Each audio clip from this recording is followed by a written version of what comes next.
strange substance found by a southwest Arkansas man be part of a government test?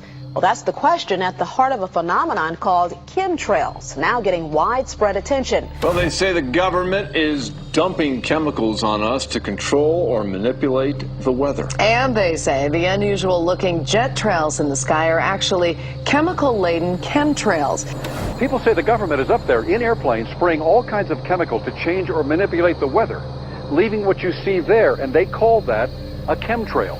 So what I look at there and I think are contrails, you're telling me are chemtrails? Yes, that a contrail would be dissipated by now. And it's interesting, Dale and Christina, this is of interest not just in this country, but European countries and frankly all over the world. A lot of folks interested in it. Well, Dave, you mentioned that climatologists and others who study the atmosphere believe that they'd be able to surely spot any kind of signs of an ominous plot. Our journey started in San Diego, California, where thousands of scientists, engineers, policymakers, and journalists gathered for the American Association for the Advancement of Science Conference. One of the topics was the artificial manipulation of the Earth's climate, also called geoengineering. During the meeting, scientists spoke about the plausibility of implementing geoengineering campaigns throughout the world under the guise of preventing global warming. One widely accepted theory was to block the sun by spraying something into the atmosphere.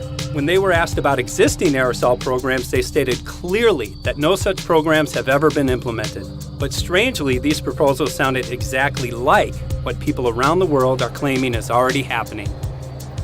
When I found out that the American Association for the Advancement of Science was going to be held down here and the main body of topics would be on geoengineering, I had to come. I had to be in on this. I had to hear what these top climate change scientists had to say. And that's the other question about chemtrails and whether geoengineering is being deployed right now without our knowledge. I don't have any personal insight into that, other than to say that I've worked in government at pretty high levels in the White House and at state government. I'm personally skeptical of that. But obviously, you never know what you don't know. Chemtrails. On the internet, they are cited as proof of the government creating clouds to combat global warming. They claim the American government, with the secret approval of the national government, is covertly using jet aircraft to spray population centres with aluminium, with barium, and with strontium so as to reduce people's immunity and reduce the global population. I'm always a little bit suspicious because the government doesn't seem that capable to do something on such a large scale. That is not rain, that is not snow. Believe it or not, military aircraft flying through the region is dropping chaff. Small bits of aluminum, sometimes it's made of plastic or even italicized paper products, but it's used as an anti-radar issue, and obviously they're up there practicing. Now, they won't confirm that, but I was in the Marine Corps for many years, and I'll tell you right now, that's what it is. And what happens here, military jets, some come out of Key West Air Force Base, and they move off into the atmosphere, and they drop mylar strips. Some could be a little wider, some are small glass fibers that are coated in aluminum. And what the Air Force does is they take their military jets and they dump these out of the aircraft, they fall into the atmosphere, and some take as much to a day to fall down. This is inevitably military or something going on. The government, the Air Force, you see this kind of a pattern like this, you can rest assured there's something going on. They're actually little bitty magnetic and little bitty strips of, whether it's aluminum. No, it's a nuisance to you and I to determine what's real and what's not, but it looks like it is a life-saving operation there from the military. The apparent motive behind this conspiracy theory is one world government. Order, I cannot hear. Mr. Speaker, I want to assure the House that both my ministry and my colleague, the Minister of Health, who have received correspondence on this issue, that this conspiracy theory does not have an iota of truth, and that the trails observed from aircraft simply come from jet engines. Question number 9. Order. And I think what an appalling example it is of the new Foreign Affairs spokesperson for the Labour Party that she's spreading conspiracy theories about the United States government. I think the House has heard sufficient. It is called geoengineering, fighting global warming by putting a chemical dust in the atmosphere and reflecting harmful radiation back into space. We take geoengineering to mean deliberate, large-scale intervention in the Earth system. There are a variety of schemes that have been discussed for geoengineering. A classic example is injecting reflecting particles into Earth orbit. Nevertheless, there might be some good reasons to think about alumina. It turns out, first of all, there's been a lot of work on the environmental consequences of alumina in the stratosphere. The big deal really is that alumina has 4 times the volumetric rate of forcing for small particles as does sulfur. And that means you have 4 times less surface area for the same rate of forcing. And this is a much bigger deal. You'd have roughly 16 times less the coagulation rate. And that's the thing that really drives removal. So you could get away, we think, with much smaller mass fluxes. So that's why we see things like in the use aircraft patent from '89, they talk about aluminum. And that's why we're seeing in the surface water samples aluminum. And here's David Keith saying that aluminum has 4 times the reflective volume surface area. So they'd like us to think that we're talking about sulfur, but here they slipped up and let it out that aluminum is 4 times better to achieving their ends, and it sounds like it's going to be one they don't want us to know the effects of. The little picture is from a nanofabrication study, which shows you can make very high quality, and do this in just a jet in a very simple way, make high quality alumina particles just by spraying aluminum vapor out, which oxidizes. So it's certainly in principle possible to do that. There's a big literature that's already looked at that. And you could do that by either building new versions of these aircraft or even re-engineering existing aircraft. So there's some ideas of that. So you go to an engineering firm and you want this done. They don't say this is hard or unusual. They say, okay, yes, we could do it. Aerosol geoengineering looks like it is so cheap that the cost is basically not going to be an issue. That means that implementation decisions will be risk-to-risk decisions. The risk of doing it against the risk of not doing it. And it makes the problem of how we govern it fundamentally harder and different and novel. So I've told you that it's cheap to deliver materials to the stratosphere, and I'm convinced that's true. I don't think that will change. But I think the more we do research, the less easy this will look, the more complicated the environmental effects will look. And that's a good thing, because right now it looks too easy. So I think that if we do more research, we're likely to find out that it's harder and more complicated than we thought, and that the side effects are harder to manage. And that's a healthy outcome that will make it easier to do the management. Of course, the opposite reaction is possible. It's an empirical question, how people will actually react to knowledge about this. Another reaction is to say, if these crazy scientists are so concerned about putting CO2 in the atmosphere, they want to think about these things, then that might actually mean we should be more serious about the risks of CO2 in the atmosphere. And by the way, it's not really a moral hazard, it's more like free riding on our grandkids. And by the way, it's not really a moral hazard, it's more like free riding on our grandkids. Numerous air quality studies, including from CARB, California Air Quality Resource Board, have named submicron-sized particulates as being particularly harmful for human respiration. Through all the discussions today, I have not heard any mention of this fallout, and has this been studied, and also the effects of a highly reactive metal like aluminum on toxifying soils and waters?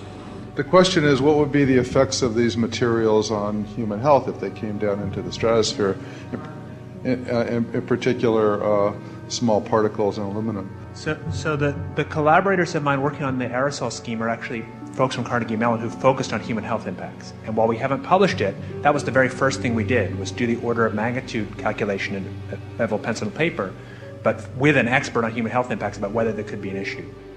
And for aluminum or other particles, there are a lot of toxicological things that need to get looked at seriously. But if you're just thinking about the sheer number of particles and the human health impact of small particles, the answer is, well, we haven't published it. That was the first thing we looked at with some of the leading experts who do epidemiological research on human health impacts, and it's not even close to being an issue. Clarify, so 10 megatons of aluminum dumped into the atmosphere would have no human health impact. So let me be more careful here.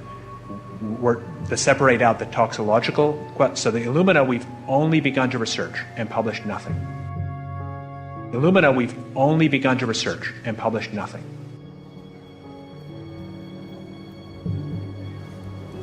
Dane looked at him and he said, so you're telling me that spraying 10 to 20 megatons of aluminum, as you said, would have no human health effects? He took a deep breath and he swallowed and he said, let me be more careful here. We haven't done anything serious on alumina, and so there could be something terrible that we'll find tomorrow. We haven't looked at it.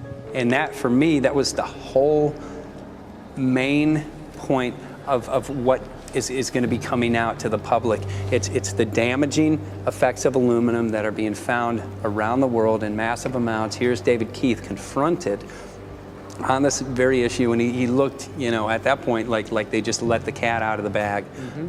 we haven't done anything serious on Illumina, and so there could be something terrible that we'll find tomorrow. We haven't looked at it.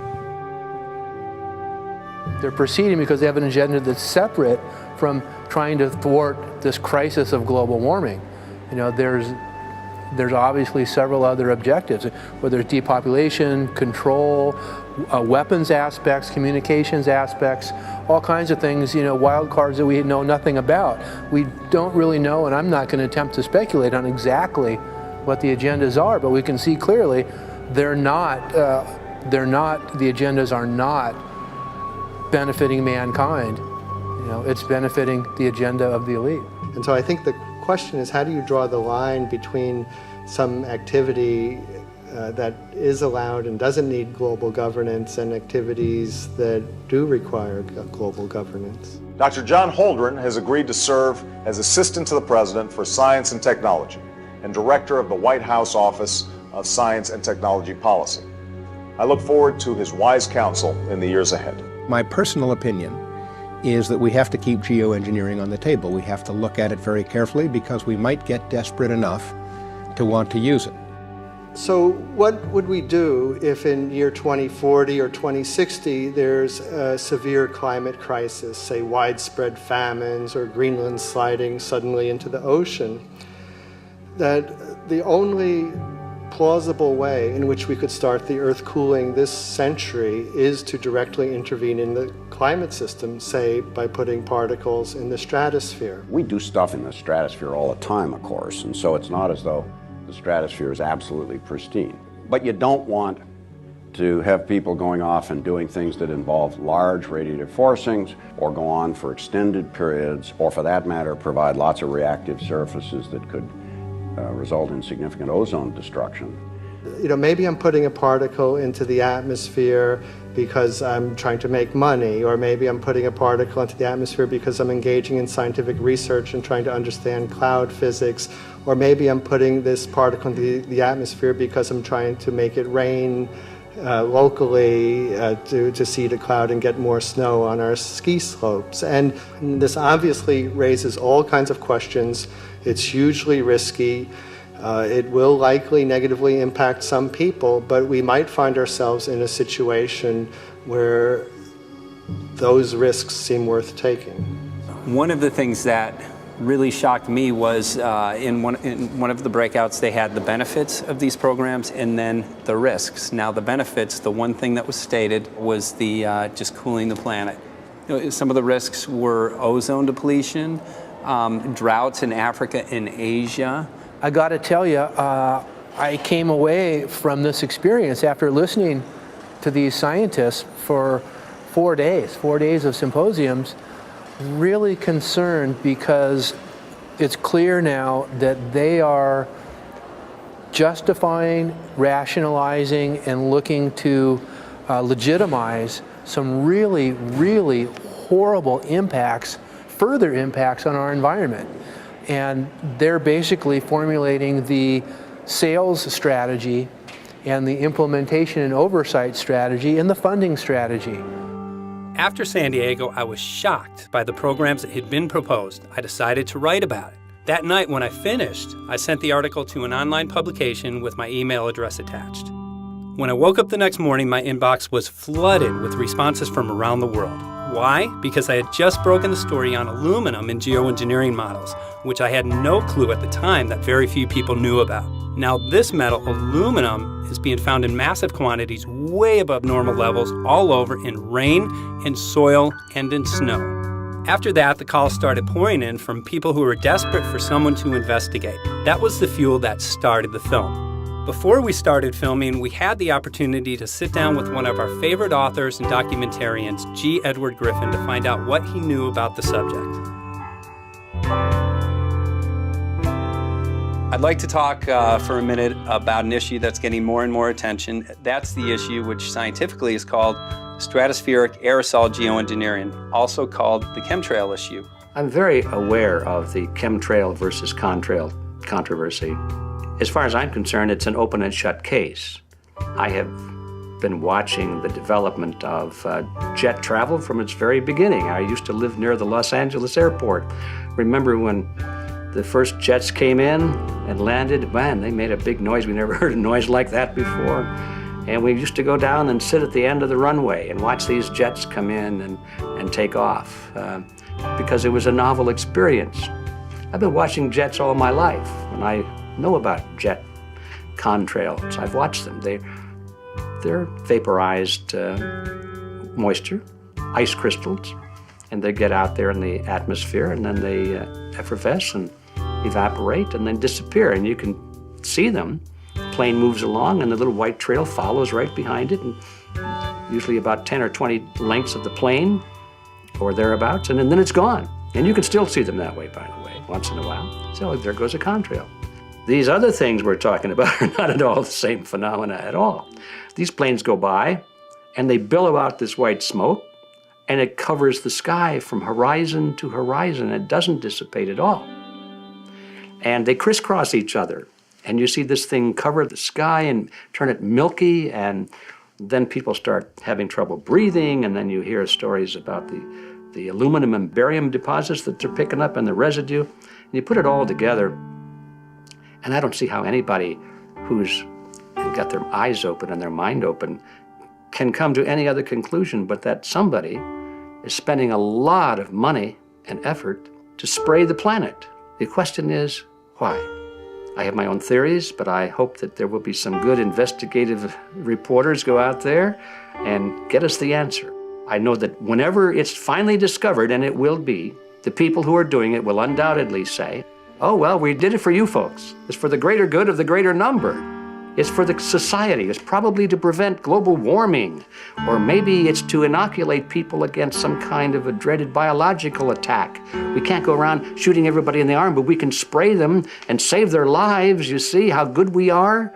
We're doing it for the benefit of society. I know they're going to, whatever it is, they're going to say it was for your good, or mine. Think if we had the ability to steer hurricanes, and the hurricane was going to slam into New Orleans.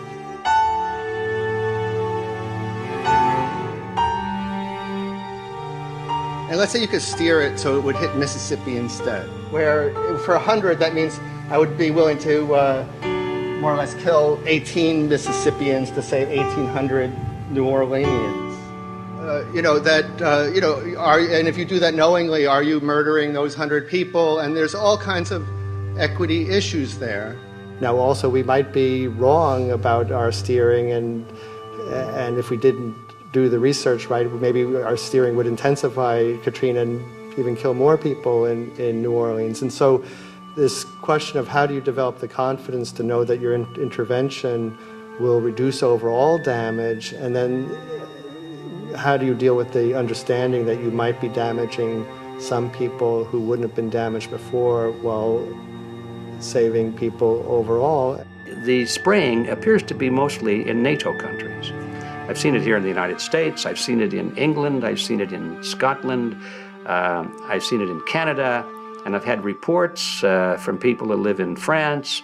There's a grouping, there's a political grouping here of some sort. It's international in scope. It's not just an American phenomenon, it's international.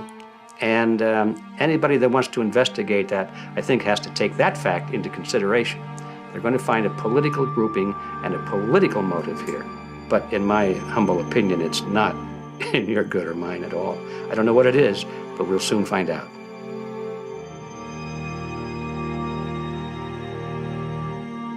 I'm sure that if you follow the old advice, which is follow the money, you'll come to the answer sooner or later.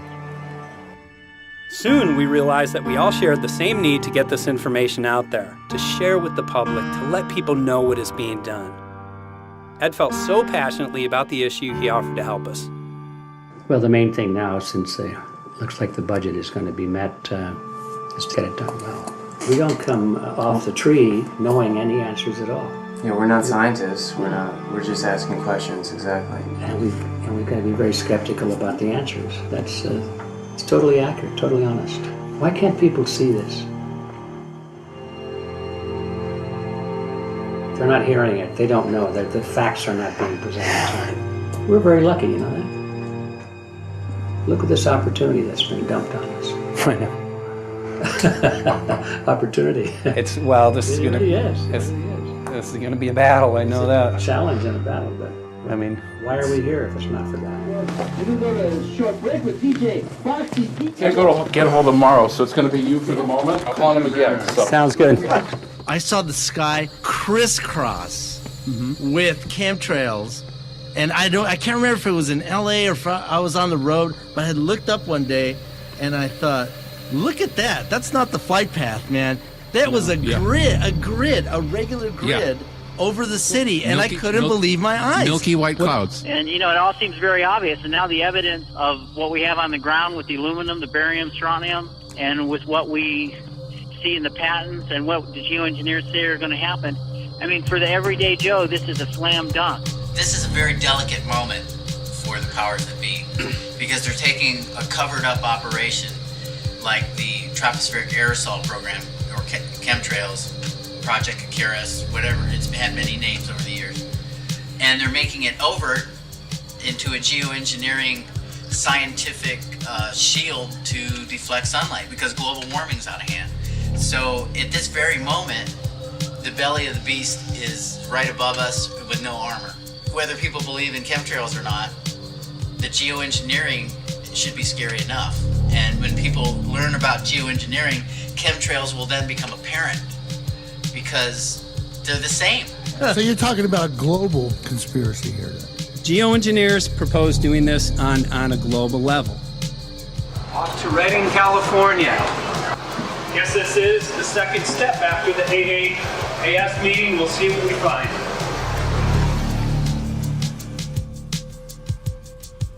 Right here in Northern California at Dane Wigington's house. He owns over 2,000 acres overlooking Lake Shasta. He told me about some of the challenges that they're having up here. Let's go and talk to Dane. We'll see, what's going on his property. We'll see what he's going through, and also what action he's taking based on the test results that he has.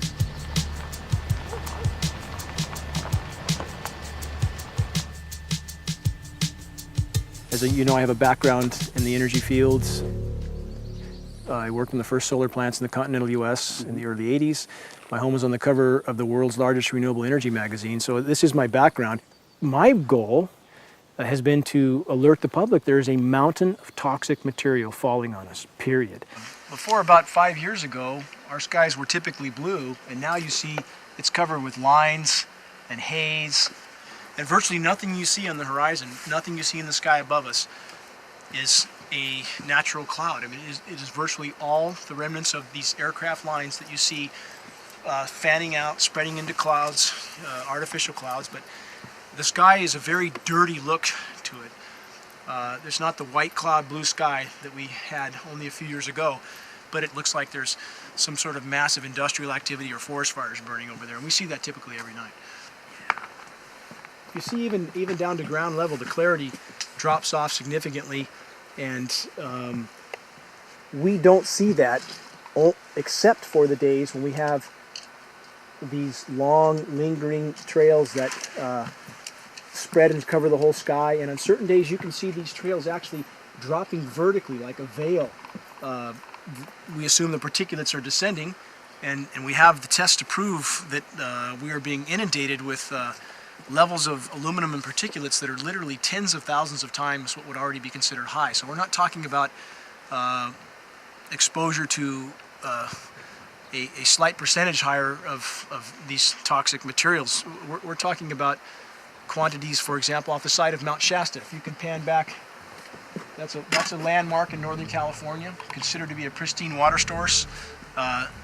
Aluminum or snow sample off the side of Mount Shasta tested 61,000 parts per billion. This is just ordinary snow water, and people are drinking this stuff when they're hiking on the mountain. And remember, government action is required at 1,000. This is 61 times over the government limit, and our hikers are drinking this poisonous water on Mount Shasta Mountain itself. God. Barium, 83. Strontium, 383. So this summer, the people climbing are drinking poison. Basically. I certainly wouldn't want to drink 61,000 micrograms per liter of aluminum. And again, we've already seen in 5 years soil pHs in this area that have escalated 10 to 12 times, and we can prove that conclusively. Well, this is not speculation. We can prove conclusively that these metals have been in the rain. We have duplicate samples. Bachelor of Science in Forestry, International School of Forestry at Missoula. Master's in Zoology, specialized in aquatics. 35 years with the U.S. Forest Service as a wildlife biologist. And before that, several years with the USDA Soil Conservation Service as a soil conservationist. Also have run the botany programs, range and grazing programs. And I continue that today. Right now I do a lot of master gardener consultation work. When I started this garden back in about 2005 or so, the pH here was 5.5, 5.6. This is the old soil survey of the county. You can look at the page right here. This is my soil right here. It's a Dietz 125, 126 here at my house. And here, the soil reaction pH should be between 4.5 and 6.0. And over there in the pure mud, it's even a little darker. It's 6.8 right there. And what can this do to plant life and ecosystems? Well, you haul one of these things out and you start looking at the little things that are crawling around the soil. A lot of times they aren't there anymore. The little soil arthropods that you can barely see on a microscope, you can actually see movement with this. Little tiny macroscopic, look like little moving pieces of dust. Those start to go away.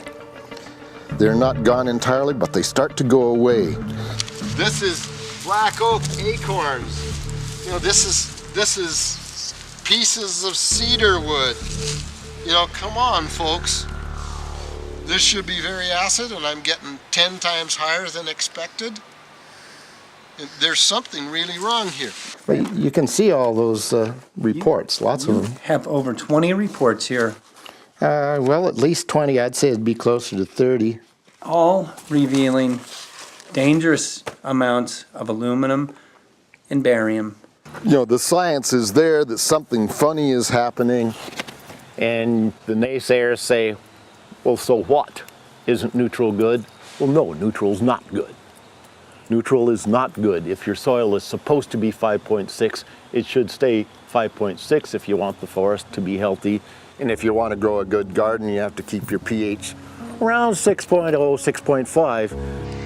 I think that we just need to wake up and just look at what's happening, because we can't just ignore it, because it's going to get worse and worse if we just keep ignoring it and pushing it away like, oh, that's nothing.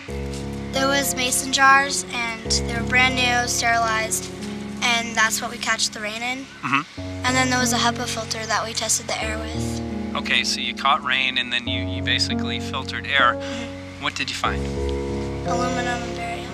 Here's another test that's revealing 375,000 parts per million aluminum, barium at 3,090, and strontium at 345. Yeah, that's from a lined pond. With EPDM fish-safe pond liner. There is no chemicals, manufacturing materials at all in that pond liner that's available to the aquatic life. It's designed for that purpose. The well that feeds this pond has been tested and retested. ND, no detectable aluminum, 0. The only other place this pond can receive water is rainfall. We are located on a filtered, forested hilltop, miles and miles and miles away from any industry, highway, and so forth. After several heavy spray days, there was a film that we received formed on the surface of the water, and we tested that crust, and it was aluminum and barium. That after a year and a half's accumulation had 375,000 parts per billion of aluminum in it. It's literally toxic. We can say conclusively that what we see in the sky matches expressly what's outlined in numerous patents, and the materials on the ground match those patents. This material was not there 5 years ago. It is a recent phenomena in the quantities it's in. It has escalated in some cases 50,000% in 5 years in the case of aluminum. From our original baseline reading of 7 parts per billion, which was already high, it has escalated up to 50,000% in 5 years. And we've seen profound changes in that time. Dr. Leonard Time, PhD in chemistry, I cross-checked with him And he says the oxides of aluminum, barium, and strontium will drive your pH into the close to from an acid soil like this up into the neutral. There's no question about it. And that's exactly what you see happening. Wow. I have a doctorate in inorganic chemistry from Oregon State University, in which I was working with different metals and oxidation states, and then did a postdoctorate work at Brandeis, where I was working stabilizing off oxidation states of different metals. The goal is to sort of figure out how everything fits in the dynamic equilibrium of life. I was working with Francis up in Mount Shasta, and he showed me some rainwater analyses that had to do with levels of aluminum, strontium, and barium in the atmosphere. So I feel the major toxin in these chemtrails is the aluminum. And from the levels we were looking in at Mount Shasta, this is totally, totally unacceptable. When you get to metals and biological systems, you're no longer talking about the bulk aluminum that people think about when they're drinking from soda pop cans and that. So once it gets to the aluminum oxide stage, it just forms a plaque within your arteries and shuts down life. When you take elements that normally aren't out in the environment and you start putting them in the environment, it raises some serious red flags. Aluminum is a very specific nasty in biological systems. It takes that site and it never lets go, and it shuts down the site, and that's it. And so as you accumulate aluminum over time, it causes major neurological damage because it ends up as aluminum oxide that's essentially stuck in place and can't be flushed out by normal systems. At the core of everyone's condition is always some level of toxins. And aluminum is known to have cancer-causing effects. The half-life is decades. I think that we should be working on taking more of these toxins out of our environment instead of adding more toxins in. It's very concerning that if we add more toxins to our environment, that will be increasing the rates and risks of cancers. Even one patient is not worth it. So sad that they would consider putting aluminum in our environment to affect something when they could be causing so much more damage. Wherever the material is coming from, it is there. The amount of metal falling on us cannot be disputed. Absolutely, this is not speculation. The amount of metal in the last 4 years, as I said, have increased to a degree of thousands of times, and California Air Quality Resources Board has studied the aerosols from China. These metals are not amongst them. Mike, the reason I've chosen to focus so primarily on this issue is I feel all other issues are secondary. What could be a greater priority than not being able to walk out your door and take in a breath of air without sucking up heavy metals? If our land base is being poisoned, if our waters are being toxified, what will we have left to work with? Whatever we choose to focus our time and energy on, whatever our political beliefs, that this is a common ground for all of us. We must have air that we can breathe, that's not full of toxic chemicals and metals. We must have water that's not completely laden with whatever is being emitted from these aircraft. And if people stopped to consider that the atmosphere is as thin as a layer of paint on a basketball, it is an extremely thin layer that allows life to exist on this planet, to simply treat it as a physics lab and experiment with it until it is broken beyond repair is folly of unbelievable proportion. And if people understood that this sort of experimentation not only is going on, but has been going on for a very, very long time. Going back 50 years, there's been countless climate manipulation, weather modification programs that the vast majority of the public is completely unaware of. And if they think that this is not true, that certainly that somehow they would have known if it was occurring, I would ask them to look at things like Agent Orange and the things that governments do because they can, because there's no one to stop them, because they have these huge military machines that want to control everything. And in fact, the government's own document, perhaps you may have seen, it's available to any online, is called Owning the Weather, an expressed goal of our government, and not just our government. He told the Associated Press that the American government has created weather tampering techniques so that the New World Order will be able to starve millions of Americans and to control the rest. There is weather control techniques. Number one, the entire patents on the equipment. Number two, Senator Claiborne Pell's complete statement and story of his own that not only does it exist, but that we even utilize it as far back as the Vietnam War. Well, Murph, We're going to do what we can. let's see what we can do. You got the scientists behind you.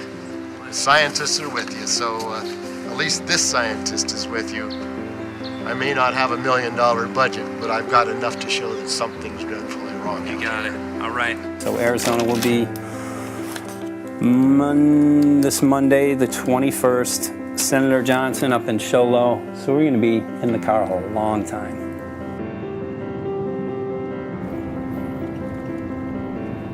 Well, it is such a pleasure. This is such meet an excellent place back here, I'm Yeah, telling this you, is Michael. But you know what? is great. We love it. It's so private and it's so quiet and peaceful. And please come in. My name is Karen Johnson. I served in the Arizona State Legislature for 12 years. I was in the House for 8 of those years and in the Senate for 4 of those years. When you see a plane fly overhead, there's a trail that leaves the end of that plane, and it goes from one horizon all the way to the other as the plane flies across, and it begins to filter out and cover more and more of the sky in kind of ripples. It widens out and fills the whole sky. I mean, how could anybody think that that was the case? And then to live and to be underneath that and know that whatever is in that is falling down upon you and upon your animals and upon the earth. And I mean, it's frightening to me.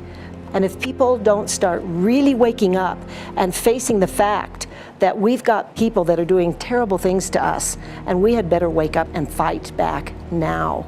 I mean, I'm the mom of 11 kids. I've got 35 grandkids. I mean, I've got a stake in this. I care about what is going to be left for my children. I care about it, and I'm extremely worried about what is going to be left to them.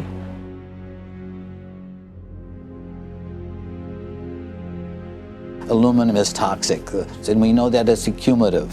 And we know that we're getting more. So we're absorbing it in the air, we're drinking it in our water, so we are accumulating more. So the thought of more aluminum being dispersed in our environment in the way that you mentioned is very frightening to us and very disturbing to us. Those of us who have done any research on this are really quite concerned that we are ill-informed about this issue, and mostly that it's being done.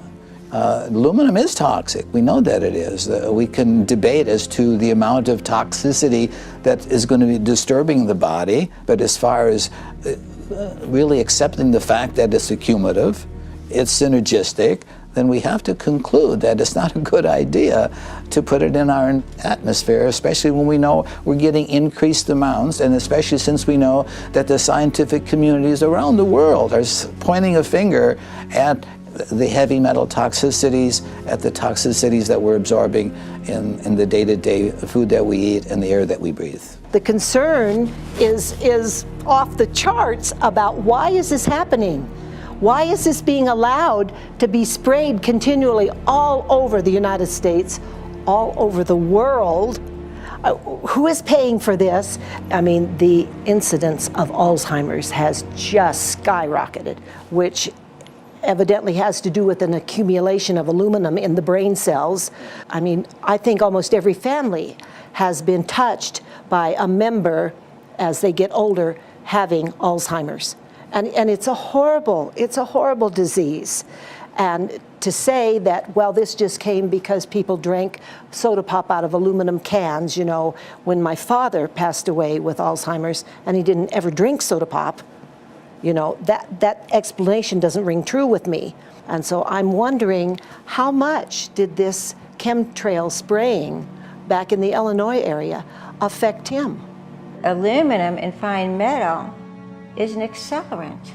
friend who's a firefighter up in Pine, Arizona for 20 or 30 years says that the wildfires now that they're fighting are way beyond anything they've seen before in intensity.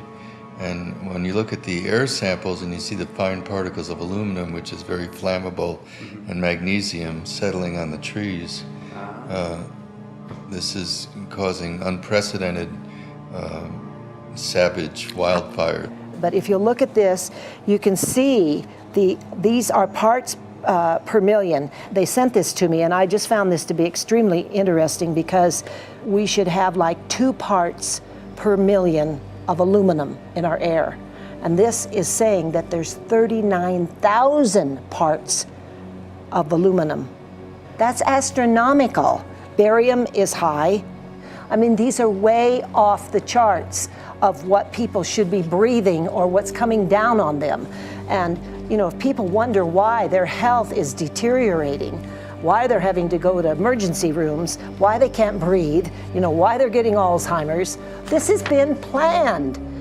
We have elites, I don't know what you want to call them, one worlders, Illuminati, I don't know, whatever you want to call them.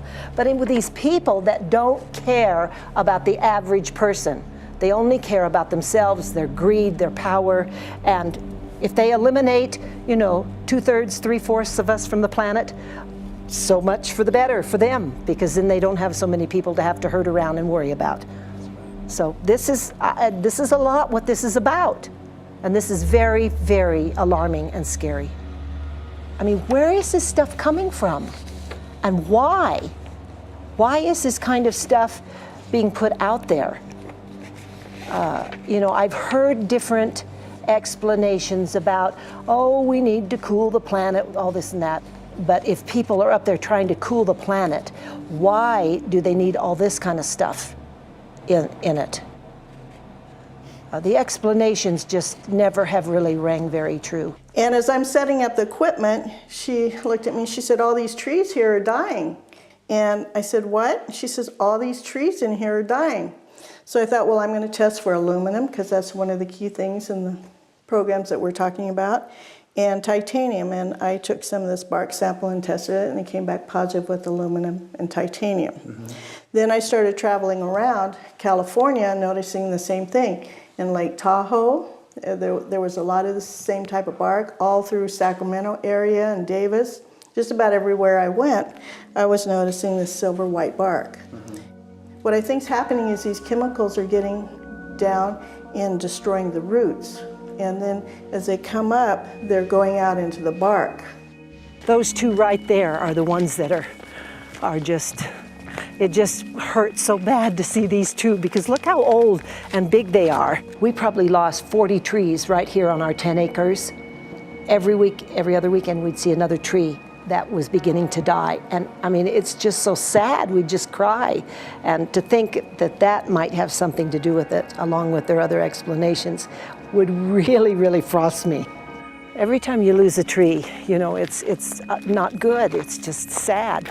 And there's another one over here in this little group of trees here. Don't you feel better when you stand up and fight than if you crawl down in a little hole and go to sleep?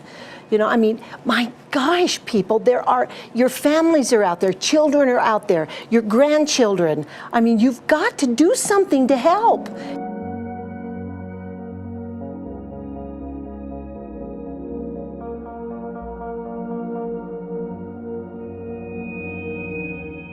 My greatest hope is to get people to question. And hey, if they don't wake up while we're there, I'm hoping to plant some seeds. We're going to the most beautiful place on the planet, Hawaii, to see what's going on, collect some data.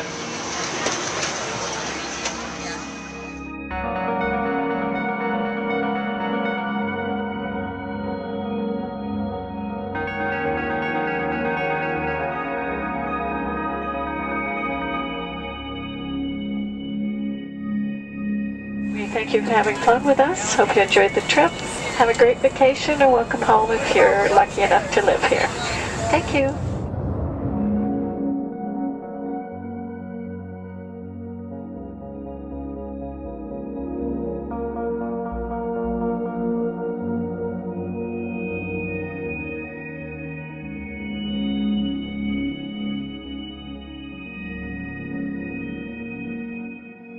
The whole valley's off the grid, so it's either solar, wind, or generators.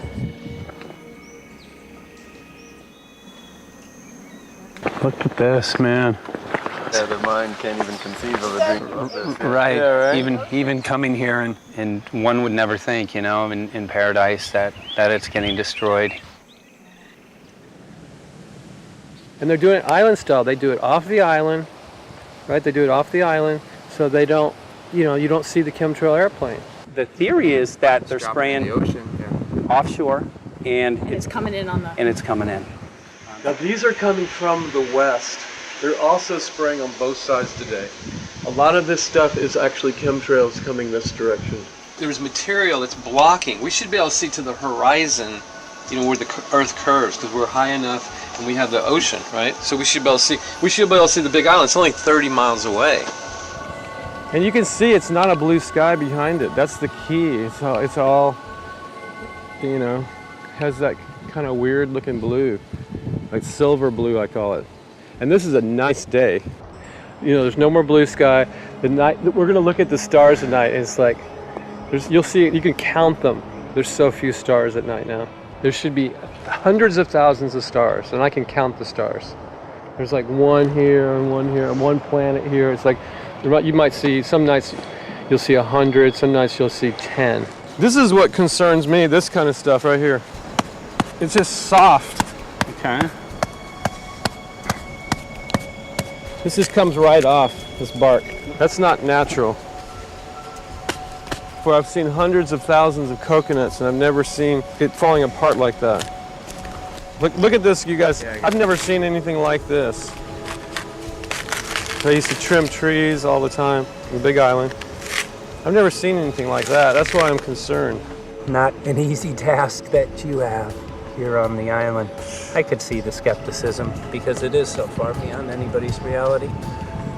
It's amazing. It's just amazing to try to look through somebody else's eyes. Like my eyes, I can see this so it's like night and day, and other people it's just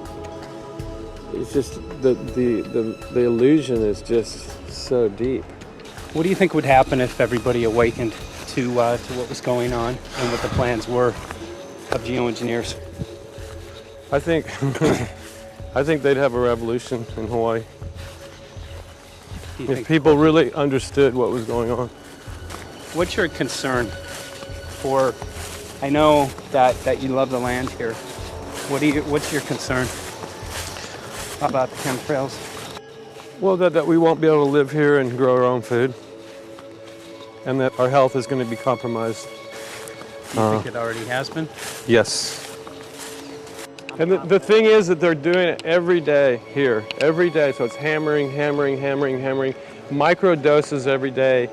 And then, of course, it's getting in the environment, and of course, it's weakening the plants. And it takes a couple years for this to actually weaken the plant. So we're asking for GMO taro. We're asking for GMO papaya because we can't grow our natural seeds. We can't be sustainable. We can't truly, you know, be here as God created us to be. So my friend convinced me to do a hair analysis on my daughter. So we went ahead and cut close to her scalp and got some really recently grown hair and sent it in. I was just sure that my daughter's hair was going to be so clean with the lifestyle that we live. And lo and behold, it came back and her levels were really high in aluminum. This is the chart here. This is the reference range, and this is where my daughter is, 23.1. Aluminum.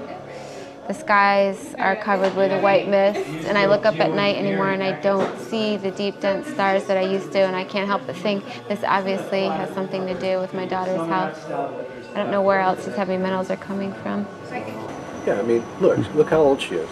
Yeah. She's been isolated here. Here, and she's... Here. Anybody looking at the situation would be like, this is paradise. This child should be like superhuman. Organic farm. And here you are getting all this heavy metal stuff. And she has highest level aluminum on the chart. Never had a vaccine either. Folks, these people are playing God. They are playing God. They're manipulating the weather and they're spraying stuff into the sky. They are trying to geoengineer everything, including your plants and trees and your ocean. Well, tonight, we're just hoping that instead of not looking at it, you start looking into it, because I really believe from the bottom of my heart that we are in a real crisis. I really do. They are proposing dumping 10 to 20 million tons of aluminum into the upper atmosphere. What does aluminum do? It changes the pH of soils, which is toxic to plant life. Also, it's very toxic to human health. Are they doing it? Well, let me tell you about my experience and what we found.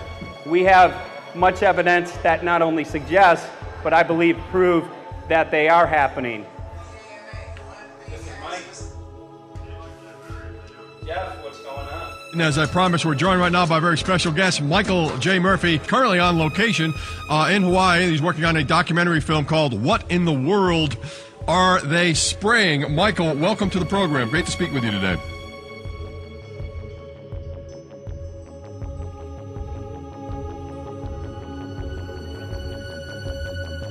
I had a friend who recently, he's always looking at things from a different perspective. He's a bit of a conspiracy theorist, you know, and he says that whenever the president comes to LA, there's no spraying that week. Could you have a better place for an interview? I mean, look. Well, this is being done over our farms and over our things. So basically, they want to eliminate our ability to eat organic food, have clean water. So in some ways, it sounds to me like, and you know, again, it's just a projection, but it sounds to me like this is control. How do we control the masses? Yeah. How can aluminum be good for you in any? And what was the second chemical you mentioned? It's barium. Barium aluminum. Obviously, those are toxic to everything. To human health. To human health, to farms, to animals, to everything. 61,000 parts per billion. And there should be a government alert at 1,000? At 1,000, people are drinking this. People that climb the mountain, they're drinking that snow. It's poison. Oh my God, that's so disgusting. So that's 60,000 times above regulation. Exactly. 60,000 times above regulation. And I've talked to friends and they're like, well, that's just ice. That's just condensation. And I'm like, you can talk to a second grader. Ice doesn't float in the sky and spread out that way, you know? You're not an expert, but you're a concerned citizen who said, wait a second. Who's actually doing the research. Yeah, you're doing the research, and that's what we need to do as Americans and say, you know what, I want to know what's going on. I want to know what the FDA is doing to my food. I want to know what the government's doing with my air, my water, and the soil. And, you know, it's just great what you're doing. And I just, my kudos to you for bringing light to this subject. Put all of the theories aside, just what geoengineers are proposing and what's being found is scary enough. So we can just address that. And I encourage more people to just step up and ask questions and do what he's doing. So thank you, Michael, very, very much. Aerosol spraying aluminum affects everywhere, and we have a beautiful tropical climate which I believe might be in jeopardy. So we wanted to not only come and bring the message of what people were finding around the world, but encourage people to test for the aluminum, strontium, barium. Essentially, I think it was an effective trip. I saw a lot of people here in Hawaii, in Maui, awake and not only curious, but willing to look into this deeper, and that's my only hope. This is one of the boldest moves, I think, from Ed Griffin yet. This is the taboo topic that nobody's supposed to talk about, and that is aerosol spraying. Now, we've got tons of documented proof of errant aerosol spraying. It just blows my mind that the whole essence of humanity has always been to look up into the sky and ask why. Though there are no limitation, there's endless space, an endless universe. Now, in the 21st century, we're not allowed to do that. Anyone who looks up and sees the giant grids and the X's in the sky that weren't part of our existence until just a decade or two ago is somehow called a kook. And the people that are the best and biggest proponents for the revolution and for liberty, they don't want you to talk about it because you could discredit them. it seems to be an industry that's being built up to milk the taxpayers by undergoing some kind of a giant global spraying program to make all kinds of money on the project. And they don't seem to care really what effect it has. They're not trying to experiment to see if humans can survive it or anything like that. They just want to get this stuff up. And then we discover, as we're going further down the line, that there are companies generating genetically modified organisms, or seeds, modified seed crops they're being engineered to resist the aluminum in the soil. And a lot of crops won't grow in that. And so now, after they've messed up the soil, all the farmers were going to have to go back and buy seeds that have been genetically engineered to resist the aluminum that have been put into the soil. And all of a sudden, mankind is completely dependent upon these companies like Monsanto and other giant agricultural firms. You can't even grow natural seeds anymore. And we're looking at that. It's a shocking thing. I hope we don't find that that's true.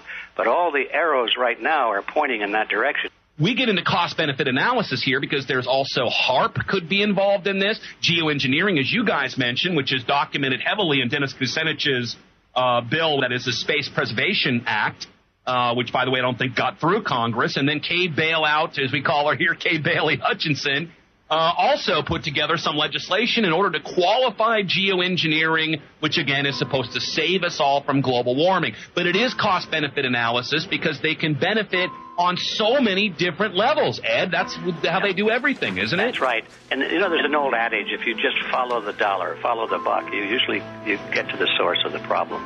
And it looks to me like there's a tremendously profitable industry being built up right now around this concept of geoengineering or weather modification or reducing global warming and all of these other things that can be sold fairly easily to an unsuspecting public. They all say, oh, well, that's good. We don't want global warming, And so they put up with this, and they don't question, they don't criticize. But behind the scenes, you see a whole industry being built up, which is, as I say, tremendously profitable. And the money for all of that is coming from the taxpayers. And it's a scam is basically what it is. We're just focusing on the one area that is real easy to prove. There's no speculation in the area that we're going into. They definitely are doing this geoengineering. They definitely are talking about it. They're working up formulas for it. They're putting together strategies for it. They've got funding for it. Everything is in place. We don't even have to go into those other areas to make the case. Okay, let them believe that, but at least they must understand that there's no question that they're talking about it and planning to do it. And so shouldn't they be equally alarmed about what they're going to do if it can be shown that barium and aluminum and some of these other toxic metals are very destructive to the planet and destructive to human health? Isn't that enough? How many issues do we need to crank into this? And so, if you're going to kill the planet and kill the population, do we need any other reason to be alarmed? What in the world are they spraying? Thank God people are asking this question. That's all we want. We just want to be able to ask these questions. Our good friend G. Edward Griffin, all these years, Mike Murphy and Paul Wittenberg are doing this great effort with your help. This is a community effort to get people real information. What in the world are they spraying? Any final quick comments before we're out of time? And my only final thought is that we asked the question, what in the world are they spraying? And we now know what it is. And folks, you're not going to like it.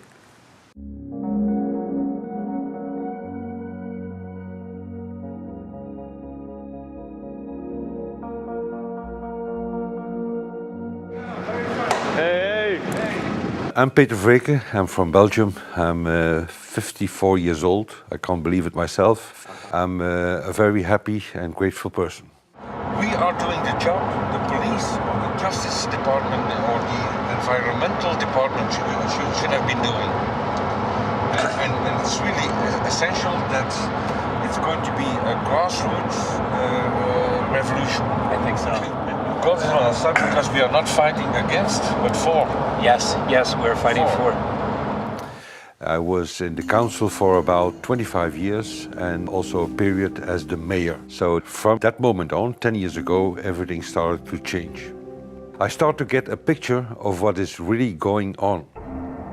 And it became crystal clear to me that we, humankind, have been manipulated and dominated and exploited for centuries. And this chemtrail phenomenon made me angry because I was so helpless.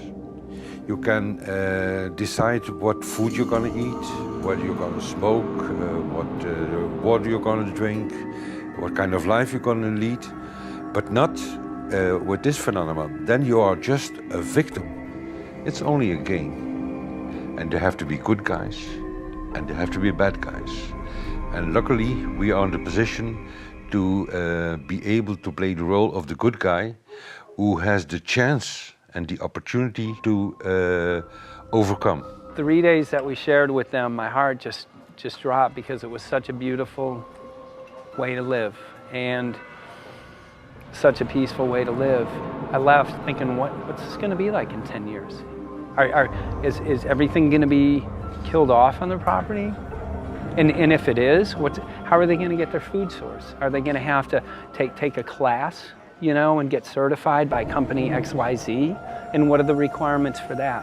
And that really is the end of freedom. I'm concerned about that. I definitely, I really am, yeah. I learned to say everything is now as it has to be now. And everything is going to be okay. It's going to be all right. It's going to be okay. Yes. I have this deep feeling that in the end we will prevail because we have the right on our side. The cosmos is helping us. And I have this strong feeling that we are being supported by entities and by forces we can't even imagine.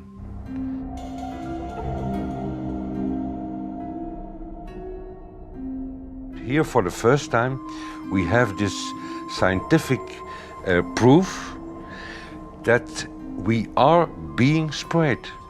We are being spread, and it's incredible and it's hard to believe, but we are being spread. I think at this moment to stop is not an option.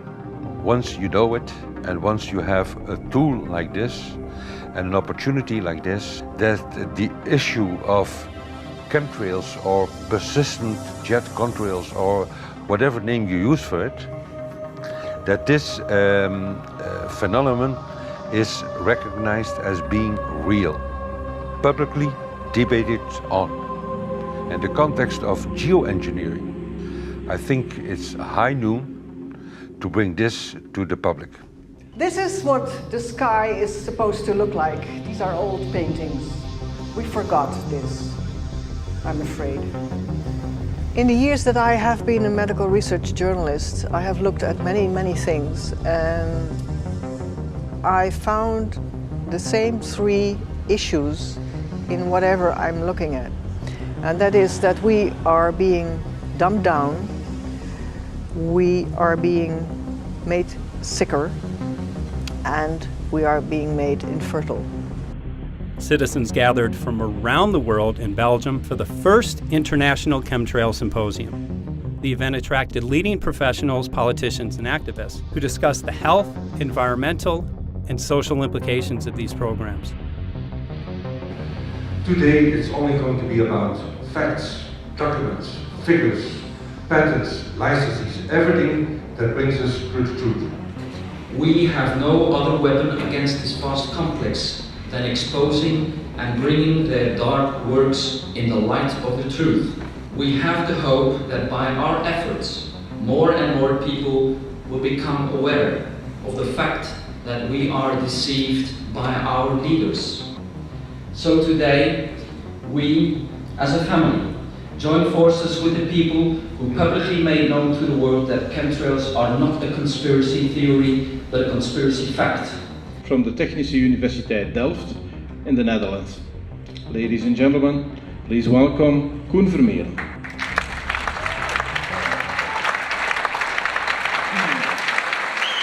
Well, I'm Koen Vermeeren. I'm a university professor of Delft University of Technology. Usually people are with their heads to the ground in their own two-dimensional space and they don't look up. But if you do, you see more and more spaces like this. And it worried me too. I have no explanations to our students about these phenomena. And then I studied it myself and I found out that I couldn't give them the answers they wanted, because I think that the phenomenon is not natural. It's not natural what is happening, and the explanations that are given to us are not enough for me. If you look at them from a scientific point of view, the first thing a scientist does is trying to explain something.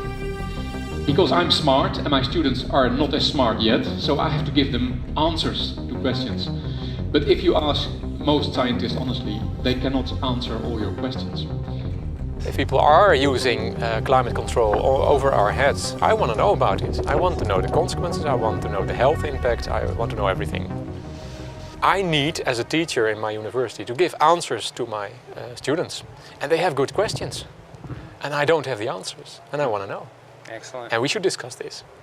Ladies and gentlemen, for here you in the auditorium and for all over the world, Michael Murphy.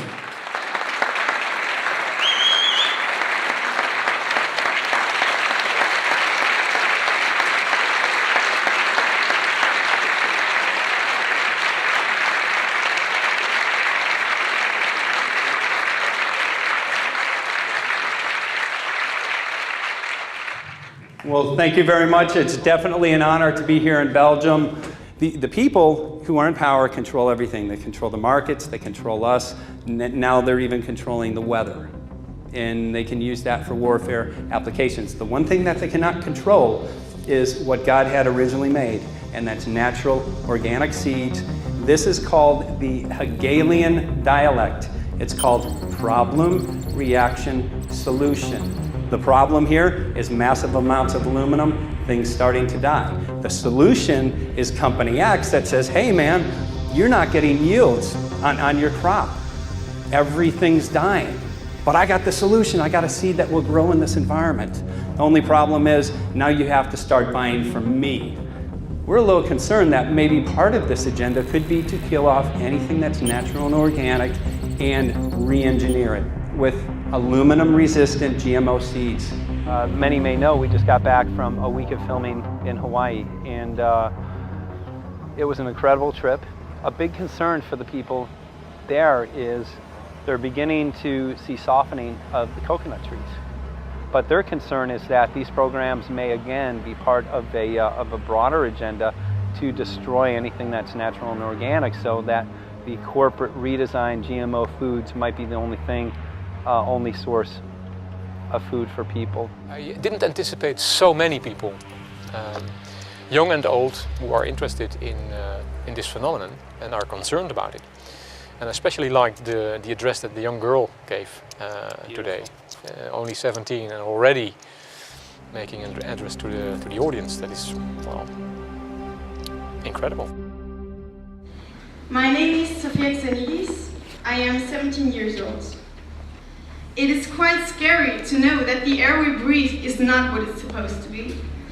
That the food we eat and the water we drink contain traces of those substances which are sprayed out over all of us, as though we were being poisoned like insects. The feeling that this is causing me are feelings of deep anger and rage. I don't want to be poisoned, I don't want to be infected with cancer, and I'm just so angry that this global poisoning can be going on such a massive scale, and not enough is being done to stop this crime. A clear answer to one question. Are we being sprayed? Have we been sprayed? And is it their intention to spray again and again? What are we going to do about it? How are we going to deal with it? How are we going to stop it? I know the answer. There is only one person who can stop it. And you know him. You are. You are the person, the one you have been waiting for. We are magnificent, beautiful, godlike, divine human beings. Ladies and gentlemen, sisters and brothers, in this auditorium and in the whole world, thank you so very much for being present with us. And for now, please enjoy this anthem.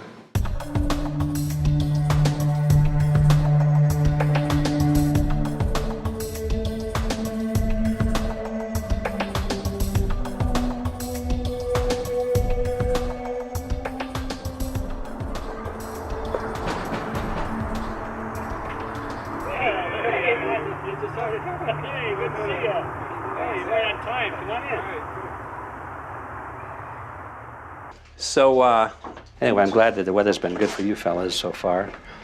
Just think if we were doing this in the wintertime, you might, if you're going to Washington, D.C., you might run into snow. Thank God we're not. That's right. You know, it's interesting because of the different weather modification programs. There's something like, I think, right around 32 in the continental U.S.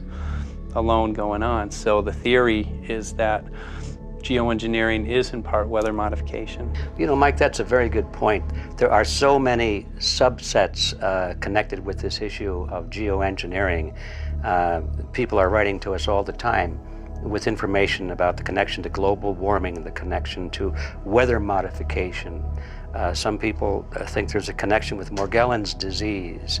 Others think it's kind of a means of transmitting electromagnetic impulses from the HAARP antenna system up in Alaska and Siberia. Boy, it gets your head spinning.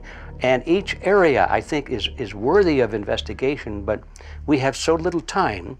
I think it's wise for us to stay focused on just the aerospraying and the toxic effect of these chemicals and the destruction of the planet and the damage to human health. What more do you need than that to convince people that we have to put a stop to it? So to stay focused, I think, is our mission on this one.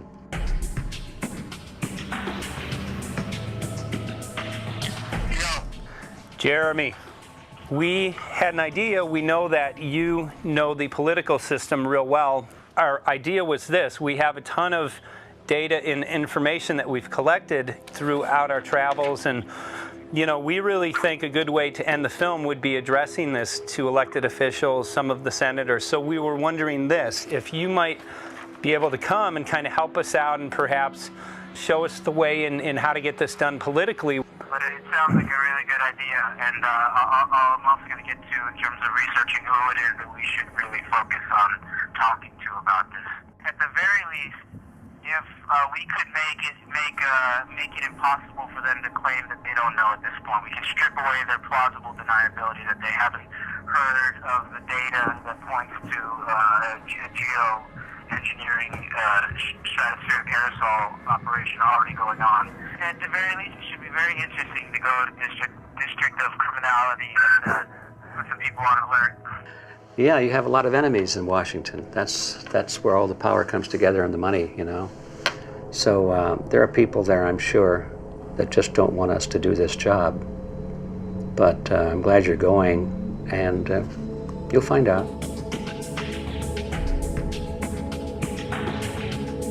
We took the data to Washington, D.C. There we presented our elected officials with the following letter.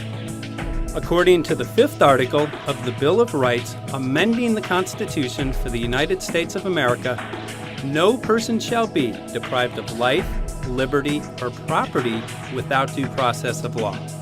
But the daily spraying is depriving all persons living within the United States of life, health, liberty, and integrity of our common and private property without due process of law. As a representative of the people of the United States of America, we insist that you do everything in your power to protect us and immediately put a stop to geoengineering spraying at once. There exists no justification, legal or otherwise, to poison the planet and its inhabitants. Now suppose that space aliens arrived on, maybe they're going to land at the UN headquarters down the road here, or maybe they'll pick a smarter spot. But suppose they arrive and they give you a box, and the box has 2 knobs. One knob is the knob for controlling global temperature, maybe another knob is a knob for controlling CO2 concentrations. You might imagine that we would fight wars over that box, because we have no way to agree about where to set the knobs. We have no global governance, and different people will have different places they want it set. Solar engineering is like chemotherapy. No one wants it. But we all want the ability to do chemo and to understand its risks, should we find ourselves with dangerous cancer. How long does it last up there? The lifetimes are years. What, years? Couple years. And then it what, precipitates out, or Yeah, that's correct. no toxic side effects that we know of? The thing we always wonder about is the unknown unknown. Yeah. So if you're thinking about, say, the acidification, it's clear that's not a problem. There's several studies that showed that. Right. But of course, the concern here is with so little research, there may be some unknown that comes out of left field that bites us. My name's Mike Murphy. I'm a filmmaker in from Los Angeles. We're covering an issue called geoengineering.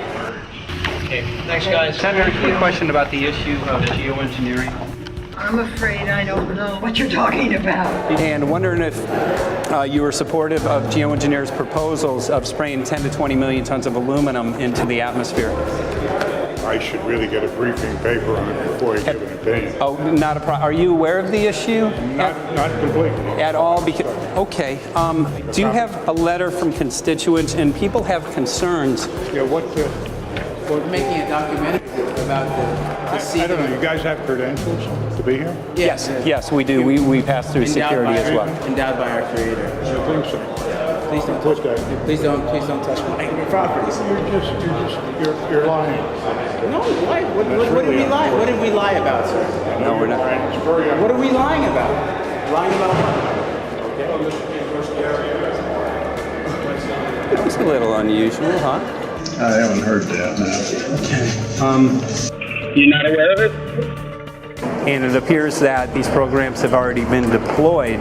You know, I haven't looked at that proposal, and so, why don't you let me review it? I can do that. Are you aware of? Actually, I'm going to go. Yeah. Let me go ahead and get that. I will take a look at this, and I will act accordingly. General, This program, this openly covert program of the aerosol spraying, stratospheric aerosol spraying, geoengineering, using tons of aluminum, spraying it up in the sky. I have no idea what you're talking about. Okay. Commonly called chemtrail, sir. When you were the head of NEMA, did you see the aerosol trails? Mike Murphy, filmmaker in Los Angeles. Hi, sir. And we're covering an issue called geoengineering, and wanted to know if you're supportive of geoengineers' proposals.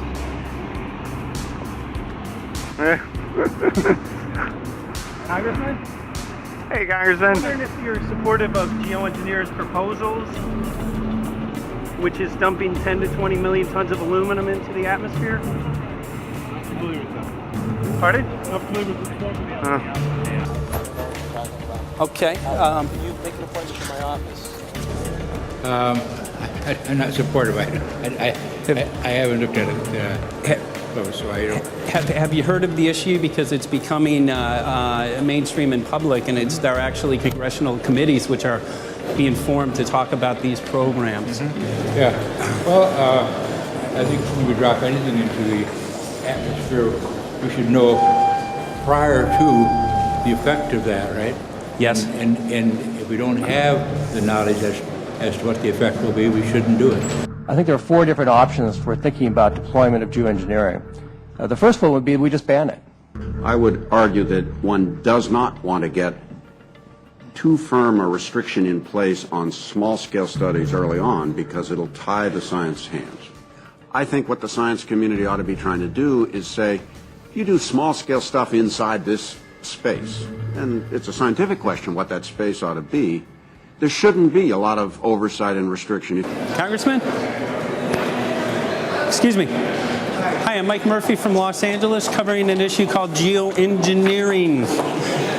These guys are running from the geoengineering issue. I wonder why. I'd have to talk to my staff. I don't know what the details on that are. Have anyone made you aware of the issue, or? Sir? Congressman, your committee talked about geoengineering last November.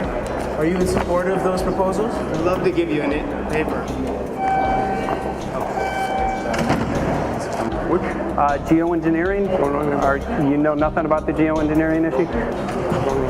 this? Never heard of it. They call it geoengineering, but... yeah, I never heard of it. It's nothing I've ever heard anything about. I mean, when we looked up in the air today outside of D.C., we saw this stuff going on. Quickly, have you heard of geoengineering? No. The proposal is to shoot 10 million tons of metals into the air. This committee, Science and Technology, covered it for the first time. No, I've never heard of it. So we were very concerned. Hi, how you doing? I'm fine. How are you? So what? We spoke with Congresswoman Watson's office, and her press secretary, Ms. White, was familiar with Representative Kucinich's Space Preservation Act, which mentioned chemtrails and the weaponization of the atmosphere and space, and then it was pressured to be taken off the bill. Did you see the aerosol spraying going on today over the Capitol? Congressman? Geoengineering carries with it a tremendous range of uncertainties, ethical and political concerns, and the potential for catastrophic environmental side effects. He's not one to do interviews very often, so not unless we usually really pressure him into it. Okay. So don't, all that is, don't hold your breath. As chairman of the Committee of Jurisdiction, I feel a responsibility to begin a public dialogue and develop a record on geoengineering. We want to know if you're supportive of their measures by spraying 10 to 20 million tons of aluminum into the atmosphere? No, I think we need to have more research. Okay. And about the issue of current deployment, there's literally a mountain of evidence that many people believe proves the deployment of these programs. Any knowledge of that? No, there's certainly not a mountain of evidence, but I do support research into geoengineering, and I also support looking into the international governance of that. Okay. I hope anybody that has studied it knows, at least I think, that it's a radical proposal, and I hope we don't have to use it, but there may come that point in time where we do. Now, if we could provide you with the evidence that suggests that these programs are and have been ongoing, would you be willing to address this publicly? We've had about 3 or 4 hearings on it. We have addressed it publicly. Well, not about the proposals, but about the current deployment of these programs. Citizens. I don't support the current deployment. I think we need to have more research, and they have consequences that go beyond one nation. And so I think that there needs to be governance to that. Governance is not simply an issue of deployment, but governance before deployment in terms particularly of large-scale scientific fieldwork. I concede that on this subject and in general, it's not popular to talk about global rules. And when these people started talking about the need for UN Security Council oversight, a supranational environmental security enforcement with a strong mandate by the UN, it really was clear that they're looking for a global power behind the manipulation of the environment.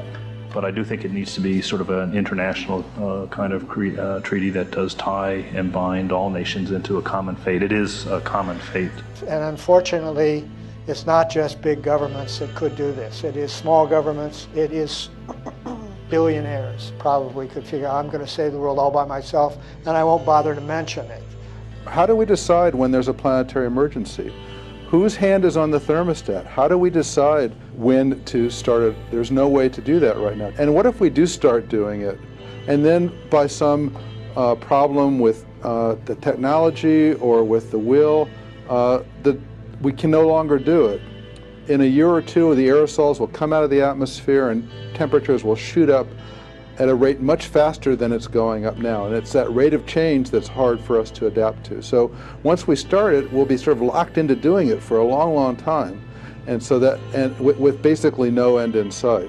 Boeing would pursue this to make a profit, right? I mean, the financial motivation to do this. Let's see. So let me not speak for Boeing. Is that allowed? Okay. Yeah, well, it is what it is.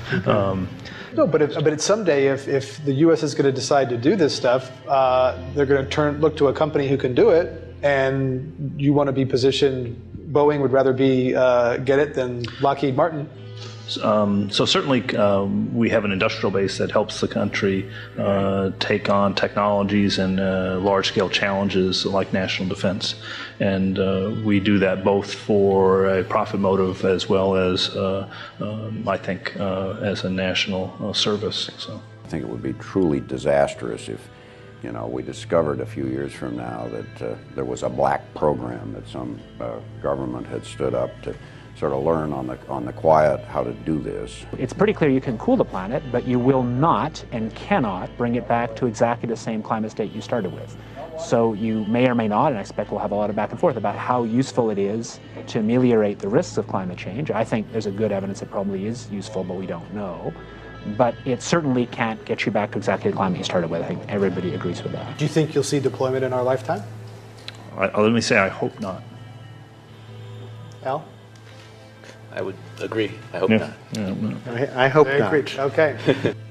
I see this as something like an evacuation plan. That you build big dikes. Maybe that's the emissions reduction to try to keep the flood from wiping you out. But that if that flood should come, that you'd like a plan for what to do in the event of that catastrophe. So I see these options more as a catastrophic response option and not as a way to reduce risk of everyday climate change. You would advocate mitigating consumption of beef as a means of accomplishing your objective?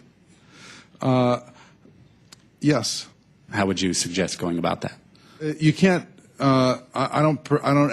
I mean, it's your job to decide what to tax and what not to tax. Obviously, if you wanted people to behave differently, you give them incentives and disincentives for behavior. But I'm sure that's the answer you wanted to hear, Mr. Smith. If only my time had not expired. Thank you, Mr. Chairman. Because there's literally aluminum and barium contamination found around the world, believed to be from these programs. Like, look, today over the Capitol, looks like they're deploying some type of aerosol. Did you see it? No, I didn't, but good to see you. In a James Bond scenario, some rogue rich guy puts some airplanes in the air and seeds the clouds. What is to prevent that? Okay, are you aware of the issue? You do it through the... Are you in support of those proposals? What is your take? I don't know anything about it. You're not. I have to get more information. I've got a chair here. Okay, we'll give you a letter on this. Yeah, this is a letter from constituents. Okay, great. Excellent. And many people believe that these programs have already been deployed because mass contamination has been found. Geoengineering programs, stratospheric. Got it. Yeah. You just brought it up. Spraying from airplanes. Okay. So what is happening? People from around the world are finding contamination. Let me take care of this and I'll talk to you when I come back. I'll be back. He's here. Thank you very much. We see that even though we might make the average temperature of the planet about right, the rainfall patterns change some from today. And some places become warmer and some places become cooler. So there are going to be winners and losers in this geoengineering activity if we were to do it. But nevertheless, as David has said, there are reasons why we might consider doing it. Many people are deeply concerned about it because of the toxicity of aluminum, and it has been addressed to Congress in various committees. Would you take a look at a letter from some of your constituents addressing the concerns? Excuse me if I go. Okay. Can I give you a letter from constituents? Are you aware of their proposals of dumping? Gotcha. Thanks. Well, I'm not familiar with it, so I don't know what they're doing. Okay. Well, geoengineers are proposing just that, dumping aluminum and barium into the atmosphere. Why would they do that? Aluminum's a precious metal we can use. Well, the stated goal is to actually cool the planet. However, there's a... Sounds strange. Right, exactly. So they're proposing dumping these metals into the air to block the sun, essentially. We're here to just find out what members of Congress are. I hope we would have a strong hearing on that before we decide to do. I would hope so. And there's plenty of evidence that not only suggests that these programs have been deployed, because we're finding contamination of aluminum and barium on the rain, snow, and soil. Okay, thank you. Thank you. LA County has seen 200% increase of Alzheimer's over the last decade. Tons of ground and water samples showing high levels of aluminum all around our state. Why don't you give me all the information you have? I have some very good people I will assign it to. Okay. And if you get it to Mr. Lavelle, okay. He's got my card and send me an email and we'll take a look at it. We'll be in touch. Okay. We are investigating this, and there's literally a mountain of evidence that suggests that these Okay, programs are move that going on. mountain over to us. You Let got us it. take a look at it. And look up, Thank keep looking you. up into the sky, and you'll see some of it. Oh, okay. You will. You can All see right. the aerosols being sprayed out of airplanes quite a bit. Okay. So thank you. Yeah, the future of humanity is definitely dependent on it. So we're counting on people like yourself to take some proactive steps. So thank you very much, guys. You're very welcome. Appreciate Thank it. you. Thank you. Right.